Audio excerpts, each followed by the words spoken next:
اگر کوئی مسلمان غیر اسلامی ملک میں نوکری کرتا ہو یا ایسے مسافری کا زیادہ ٹائم گزارا ہو تو یہ آدمی زنا کے ڈر کی وجہ سے ہاتھ سے اپنی شہوت مٹا سکتا نہیں مٹا سکتا، گناہ ہے۔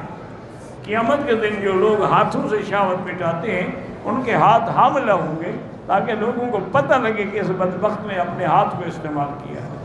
ہاتھ کھانے کے لیے ہے، شہوت مٹانے کے لیے نہیں ہے۔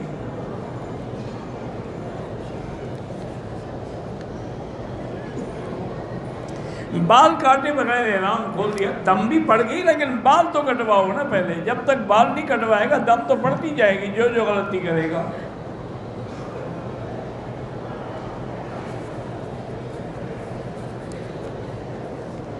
یہ لوگ ایسے ایسے سوال کرتے ہیں، آدمی کو ہنسی بھی آتی ہے، غصہ بھی آتا ہے۔ ایک دفعہ حج کا موقع تھا، میں نے اس دن شاید کوئی عورتوں کے مسائل بیان کیے یا کیا کیا، تو کوئی سخت باتیں کہہ دی ہوں گی، کیونکہ کبھی نرمی ہوتی ہے کبھی گرمی ہوتی ہے۔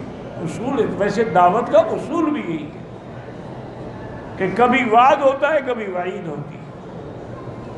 جب تقریر ختم ہو گئی تو میں بھی اتر کے یہ ایکسیلیٹر سے نیچے جا رہا تھا تاکہ نیچے جا کے نماز پڑھوں۔ میرے آگے دو عورتیں جا رہی تھیں، وہ آپس میں کہنے لگی کہ مکی صاحب کو پتہ نہیں آج ہم عورتوں پہ کیا غصہ آیا تھا، اس کی بیوی شاید بیکار ہے، یہ میں اس کی بیوی ہوتی نا تو اس کا سارا غصہ ایک رات میں نکال دی۔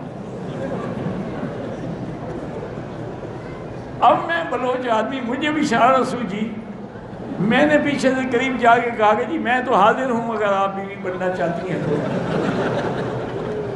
اب وہ بیچاری اتنی شرمندہ ہوئی کہ دونوں نے دیوار کی طرح منہ کر کے کھڑی ہو گئی، میں لاہور پڑھتا ہوا چلا گیا۔ یہ ایسے لوگ ہوتے ہیں، انا للہ و انا الیہ راجعون۔ من مكة حبيبي نور سطع